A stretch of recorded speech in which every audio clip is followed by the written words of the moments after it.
തേവലക്കരയിൽ വിദ്യാർത്ഥി സ്കൂളിൽ ഷോക്കേറ്റ് മരിച്ച സംഭവത്തിൽ പൊതുവിദ്യാഭ്യാസ വകുപ്പിന്റെ അന്തിമ റിപ്പോർട്ട് കൈമാറി. വിദ്യാഭ്യാസ വകുപ്പ് ഡയറക്ടർ മന്ത്രി ശിവൻകുട്ടിക്കാണ് റിപ്പോർട്ട് കൈമാറിയത്.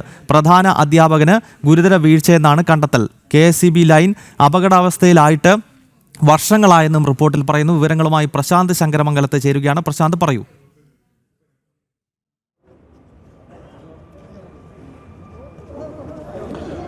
ഗൗതം, ഗുരുതരമായിട്ടുള്ള വീഴ്ച സംഭവിച്ചു എന്നാണ് ഇപ്പോൾ പൊതുവിദ്യാഭ്യാസ വകുപ്പിന്റെ കണ്ടെത്തലുണ്ടായിരിക്കുന്നത്. റിപ്പോർട്ടിൽ പറയുന്നത്, അതായത് HM അടക്കമുള്ളവർക്ക് ഗുരുതരമായ വീഴ്ച സംഭവിച്ചു. അതോടൊപ്പം തന്നെ ഫിറ്റ്നസ് സർട്ടിഫിക്കറ്റ് നൽകിയവർക്ക് വീഴ്ച സംഭവിച്ചു. അങ്ങനെ വിദ്യാഭ്യാസ വകുപ്പിന് വീഴ്ച സംഭവിച്ചു. അങ്ങനെ ഗുരുതരമായുള്ള വീഴ്ചകൾ എണ്ണി പറഞ്ഞുകൊണ്ടാണ് ഇപ്പോൾ റിപ്പോർട്ട് സമർപ്പിച്ചിരിക്കുന്നത്.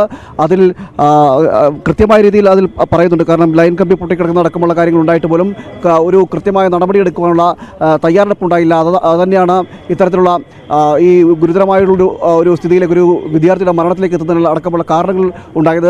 അതുകൊണ്ട് തന്നെ KSEBക്ക് അടക്കം ഇതിൽ നിന്ന് ഒഴിഞ്ഞു മാറാൻ കഴിയില്ല എന്നടക്കമുള്ള കാര്യങ്ങളാണ് ഈ റിപ്പോർട്ടിൽ പറയുന്നത്. എന്തായാലും ഇതിൽ നടപടിയെടുക്കുമെന്ന് തന്നെയാണ് ഇപ്പോൾ അറിയാൻ കഴിയുന്നത്. വിദ്യാഭ്യാസ വകുപ്പ് അതിലൊരു നടപടിയെടുക്കുമെന്നാണ് അറിയാൻ കഴിയുന്നത്. അല്പസമയത്തിനുള്ളിൽ വിദ്യാഭ്യാസ മന്ത്രിയുടെ പത്രസമ്മേളനം ഉണ്ടാവും. ആ പത്രസമ്മേളനത്തിൽ മാധ്യമങ്ങളെ കാണുന്നുണ്ട്. മാധ്യമങ്ങൾ കാണുമ്പോൾ ഈ വിവരങ്ങളെല്ലാം കൂടുതൽ കൃത്യമായി പറയുകയും ചെയ്യും.